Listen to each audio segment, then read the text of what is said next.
লালমনিরহাটের যে তিনটি সংসদীয় আসন রয়েছে, এই তিনটি সংসদীয় আসনে কিন্তু ভোট গ্রহণ শেষ হয়ে গেল। এখন 4:30 বেজে গেছে।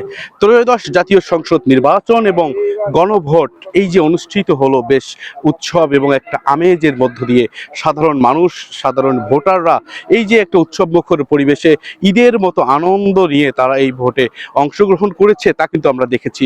এবং তারই ফলস্বরূপ আমরা যতটুকু জানি, এবং আমি এই মুহূর্তে যে ভোট সেন্টারটিতে রয়েছি সেখানকার তথ্য অনুযায়ী কিন্তু প্রায় 70% মোট কাস্টিং ভোট রয়েছে, যা কিন্তু একটি ইতিহাস রচিত হলো। এবং এই লালমনিরহাটের এর পূর্বে আমার মনে হয় না, আমার জানা মতে, আমার বয়সে এত পরিমাণে ভোট কখনো কাস্টিং হয়েছে।